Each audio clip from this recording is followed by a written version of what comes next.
حدیث نمبر 20. حدثنا محمد بن بشار قال حدثنا ابو عاصم قال حدثنا عزرة بن ثابت قال حدثني علباء بن احمر اليشكري قال حدثني ابو زيد عمرو بن اخطب الانصاري قال لي رسول الله صلى الله عليه وآله وسلم يا ابا زيد ادن مني فامسح ظهري.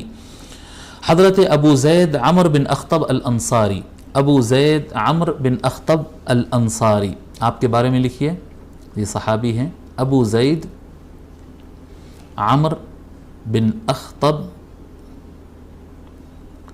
ابو زید عمر بن اخطب الخزرجی الانصاری. الانصاری اس لیے کیونکہ وہ انصار میں سے تھے، اور خزرج ان کا قبیلہ تھا، الخزرجی. ابو زید عمر بن اخطب الخزرجی یہ نبی اکرم صلی اللہ علیہ وآلہ وسلم کے ساتھ تقریباً سارے جہاد وغیرہ میں موجود رہے.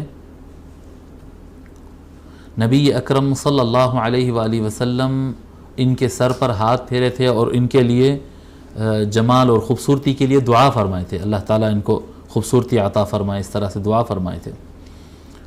اور ان کی عمر 100 سال سے زیادہ ہوئی تھی، یعنی انتقال سے پہلے ان کی عمر 100 سال سے زیادہ ہو گئی تھی. اس کے باوجود ان کے سر میں 2-4 سفید بال کے علاوہ اور سفید بال نہیں تھے ان کے سر پہ، کیونکہ نبی اکرم صلی اللہ علیہ وآلہ وسلم ہاتھ پھیرے تھے ان کے سر پر، تو اس وجہ سے ان کے بال ہمیشہ کالے رہے. اور آپ جو ہے 71 ہجری کو آپ کی وفات 71 ہجری 71 ہجری کو حضرت عمر بن اخطب رضی اللہ تعالی عنہ کا وصال رہا.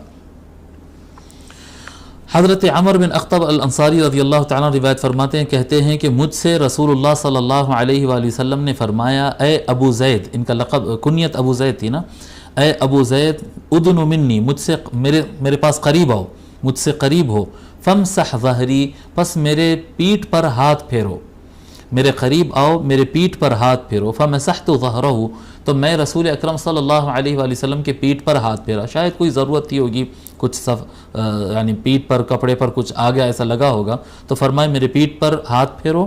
فمسحت ظہرہ، عمر بن اخطب کہتے ہیں کہ میں رسول اکرم صلی اللہ علیہ وآلہ وسلم کے پیٹھ پر ہاتھ پھیرا. فوقعت اصابعی علی الخاتم، تو میری انگلیاں مہر نبوت پر، ختم نبوت کا جو مہر ہے، وہ خاتم جو ہے، مہر جو ہے، اس پر میری انگلیاں پڑی. قلت وما الخاتم، راوی کہتے ہیں الیشکری، وہ کہتے ہیں کہ وہ مہر نبوت کیا تھا؟ قال، عمر بن اخطب کہتے ہیں رضی اللہ عنہ، شعرات مجتمعات، حضور صلی اللہ علیہ وسلم کے پیٹھ مبارک پر جو مہر نبوت تھی وہ باریک باریک بال تھے جو قریب قریب تھے. جی، کیونکہ انہوں نے ظاہر، یعنی اس روایت سے ظاہر ہے کہ وہ برہنہ پیٹھ پر، ننگی پیٹھ پر ہاتھ نہیں پھرائے تھے، کپڑے کے ساتھ انہوں نے پھرایا تھا، کپڑے کے ساتھ انہوں نے پھرایا تھا. ان کو ہلکے سے بال محسوس ہوئے تو انہوں نے بیان کیا کہ وہ مہر نبوت جو ہے وہ بال تھے جو قریب قریب تھے.